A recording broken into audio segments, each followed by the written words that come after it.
go back, back, back, back, back, back, back, back.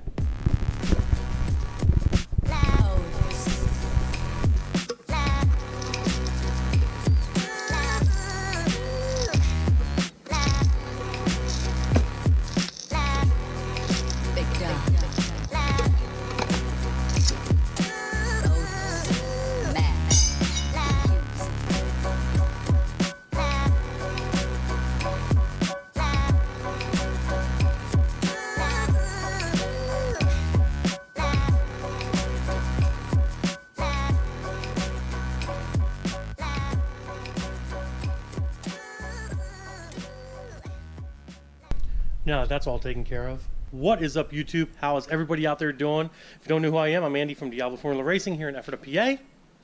And we are going to be doing some work on a C7. We're going to talk about this C7 right now. If you guys don't know what car this is a 2017 automatic C7 Z06 LT4 engine. The engine is actually right there. And then we have a bunch of parts on a cart right here as well, plus we have bolts, nuts, screws, and all kinds of stuff that goes along with this setup that we're going to be putting some of this engine together today. We'll be doing that. That'll be basically what you'll be seeing. But let's talk about the engine here real quick. This engine, you know what, let's not talk about this engine just yet.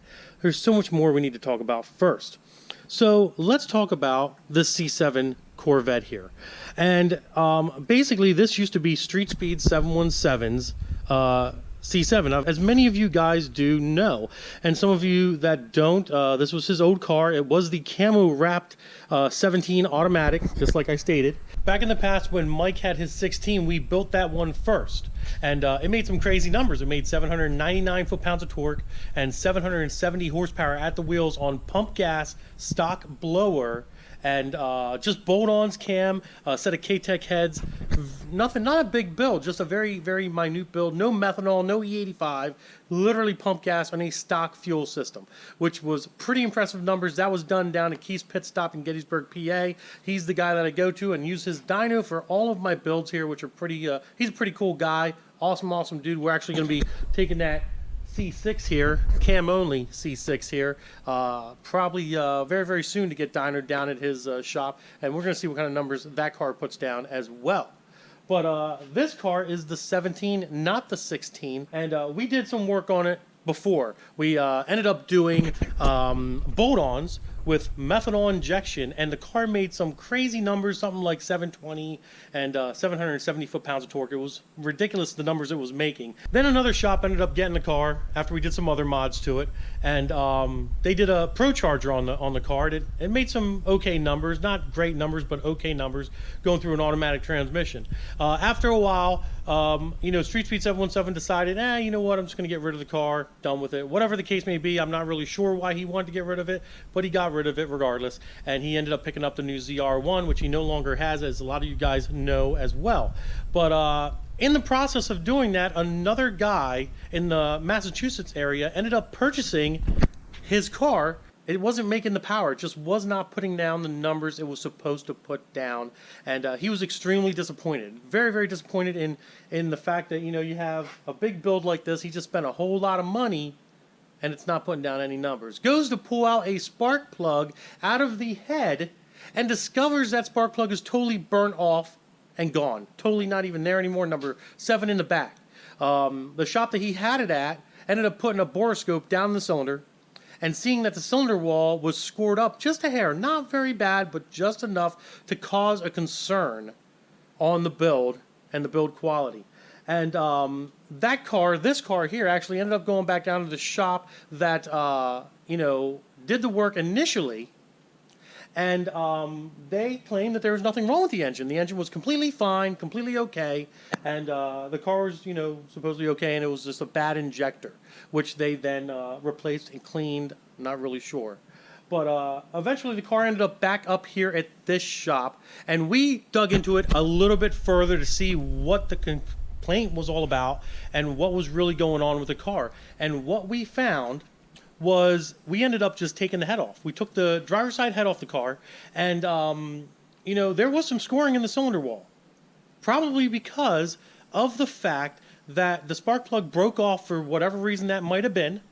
The spark plug broke off and then decided to bounce around inside the cylinder and get caught up in between the piston and the wall and scratched up the cylinder wall ever so slightly. So after we discovered that, we decided to pull the other head off. There was slight damage to the head as well, which we are very concerned about. That's why we decided to go with the K-Tech heads instead of a stock LT4 head. And we ended up going a little bit deeper into the engine. We decided, you know what? Let's pull this thing apart. Let's pull the engine out. Let's do it right the first time and see what's going on. And upon inspection, we discovered that the crank had been going up and down like this. Had been walking up and down from the stress of the engine or stress of the power.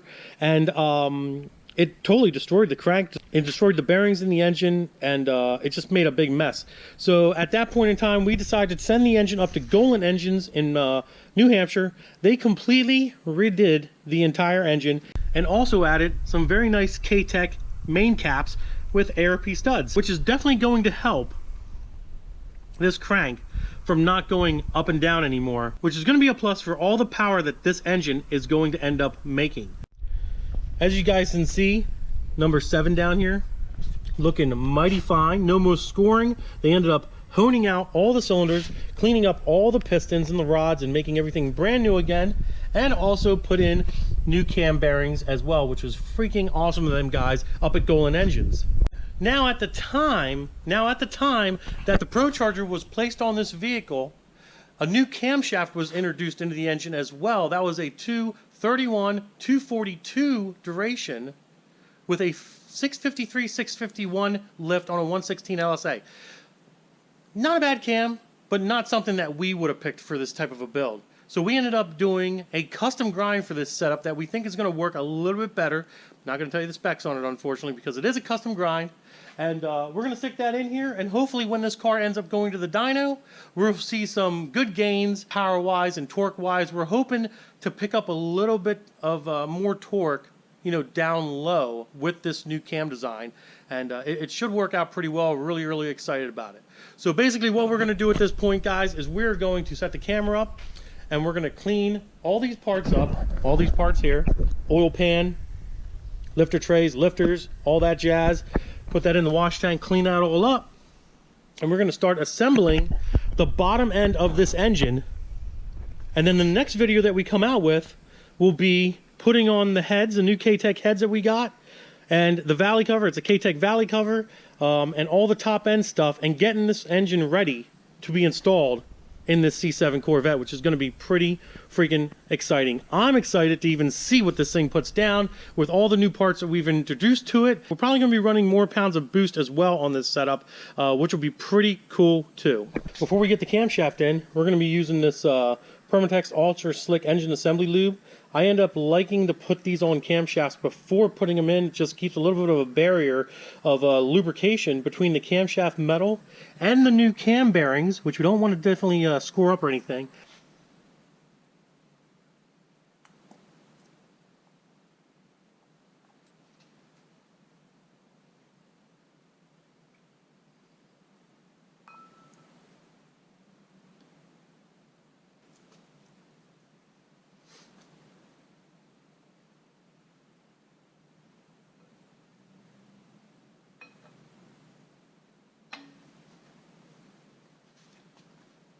You got to be careful doing this because you don't want to nick anything when you're putting that camshaft in. It's very, very, very important. Because if you nick something, you're gonna hurt something. When you get to the last one here, that's the doozy. That's okay. What you can do, since we have the back cover off of this engine already, is I'm just going to stick my hand back here, like so, and stick it in. There we go. So in this engine, the interesting thing about the new LT engines is they do not use gaskets for the most part. They don't use gaskets. They actually use silicone. There's some remnants. We did scrape a lot of it off, but it does actually use silicone on these LT4 and LT1 engines instead of a gasket, which is kind of crazy, but also kind of cool. Makes things a lot simpler. You don't have to continually buy gaskets for these engines. Every time you tear them down, you just scrape the old silicone off, put new silicone on, and you're good to go. There's those awesome K-Tech main caps to get a little bit better view of what they look like since the engine's turned over. But I almost made a vital mistake, and in all honesty, I kind of messed up, guys. Basically, instead of putting the oil pan on, I have to put the oil pump and the cover and the rear cover back on before I put that oil pan on. The reason being is because with the oil pan on, you will not be able to get the oil pump in place correctly. So it is always a better bet to first put the whole front end together and then put the oil pan on at the very last moment. Now guys, I'll tell you something. Here at this shop, we don't claim to be engine builders and stuff of that nature. Basically, if an engine needs built or a crank needs installed or something of that nature, we send it to the professionals, you know, where they know what they're doing and they can measure clearances properly and warranty their work and stuff too as well. So that's why this engine ended up going up to Golen engines to get redone, because we only want the best to do our stuff here. Alright guys, the cam gear's on, the oil pump's on, all that stuff's done. Please make sure you use a new cam bolt in this thing. We got a new one for this one. And you torque it down to 48 foot-pounds, and then you go 90 degrees on the second pass, and that should taut that thing down pretty good. The next thing we're going to go ahead and do is we're going to go ahead and put this front cover on this engine and make it look pretty, because now it looks kind of ugly. Not gonna lie, I like the purple cover on the oil pump. I always thought that was pretty cool when GM did that to these. I don't know why they used purple for some reason, but it does actually look pretty neat being purple and all. But yeah, let's get that front cover on now. All right, now that we have the front cover on, we can turn this thing upside down and get the oil pan on, finish up attaching our windage tray to the oil pan, and then we can bolt the oil pan to the engine.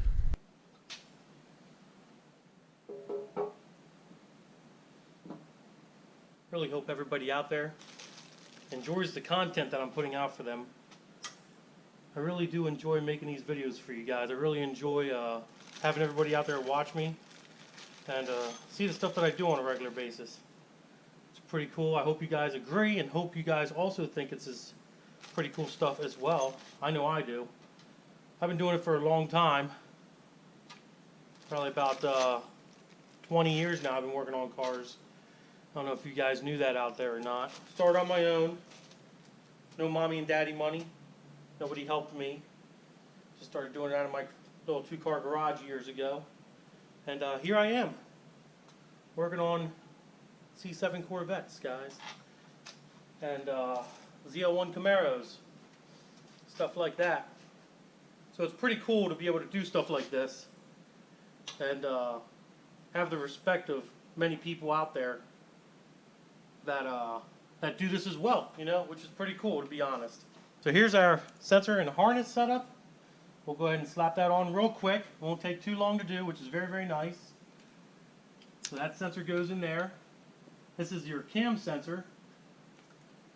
There we go. Line this up like so. Push that over there like so. 2 little 10mm bolts. Very simple, very easy. I wouldn't recommend using an electric gun to put these on. You don't want to strip out this aluminum case. So my suggestion would be to hand tighten these up. That way you know, you can kind of get a feel for how far you can go with these bolts. They are small, they will snap off, and they could also possibly strip the inside of that cover, the threads inside there, and you definitely don't want that to happen. That would be terrible. Then you have to get another front cover, which sucks really bad, guys. Harness is completely on, front cover is completely on. Let's get the crank pulley on, guys. You know, shops, everybody out there, not gonna lie, everybody makes a mistake from time to time. You're working on very high-end stuff that costs a lot of money. You're putting parts on it that cost a lot of money. Sometimes untested parts and stuff. So sometimes things do happen, accidents happen, stuff like that. And you know, you got to be careful. You got to be careful with what you're doing. You got to pay attention and all that stuff. So wait a minute. What the heck?